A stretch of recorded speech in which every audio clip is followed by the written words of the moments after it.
We'll discuss another important topic, scheme of GI system examination. Overview. Preparation time allotted 3 minutes.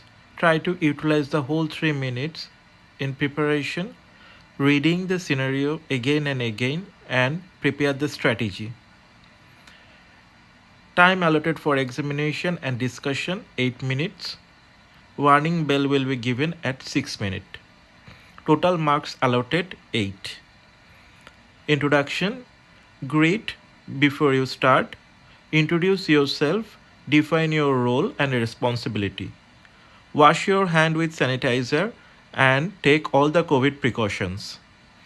Ask for consent to examine and exposure before you start, and make rapport by asking short question: what is your name, who is your favorite sports star, and explain what you are going to do. Look for dysmorphism, any distress, any disease stigmata. Measure height, weight, and head circumference and put it in growth chart. Look for surrounding for any device or drugs. Start examination from hands. Look for pallor, icterus, cyanosis, clubbing. Look for nail for koilonychia, leukolychia. Look for Palmar erythema, which is indication of liver dysfunction. Check the pulse. Bradycardia could be present because of liver dysfunction. Mention BP, temperature, and capillary refilling time. Then start examination from eyes. Look for pallor, icterus, and KF ring, which is an indicator of Wilson's disease. Look at mouth. Check dental hygiene. Check pallor. Look for stomatitis, glossitis, indicator of vitamin deficiencies. Look for oral ulcers like aphthous ulcers. And look at the tonsils. In neck, check cervical lymphadenopathy, and then start inspecting the abdomen. Inspection should be done from the front, from back, and from the foot end and from the head end. Look for shape of the abdomen. It could be distended or scaphoid. Look at the flanks, whether it is full or not. Check any scar is there or not. We will discuss scar in later section. And look for any visible pulsation, any rash. Check the back. Look for spider nevi, caput medusa, indicator of portal hypertension. Check the position of umbilicus. Look for any hernia. Look for any drain or stoma in situ or not. Scars. If you find Kocher incision, it is used for biliary surgery like cholecystectomy and hepatic surgery. Midline laparotomy scar is an indication of fundoplication or major abdominal surgery.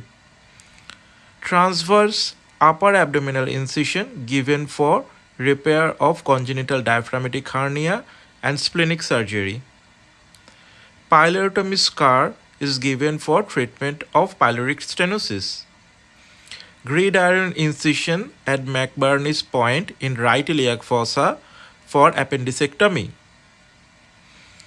Umbilical or subumbilical scar indicated hernial repair, gastrochisis repair, and exomphalos. Point incision marks is an indicator of laparotomy port sites, drain site, VP shunt. Inguinal incisions are given for inguinal hernia repair and vascular access. Lateral thoracolumbar incision is given for renal surgery like nephrectomy. And hockey stick scar is an indicator of renal transplant. Then do the palpation. Ask for any pain before you start doing examination. Go for superficial palpation and look for any tenderness and temperature. Then go for deep palpation and again palpate all the 9 areas of abdomen. Then do palpation of liver. Start checking liver enlargement from right iliac fossa and go along the mid-clavicular line. First, you need to check whether the mass is liver or not.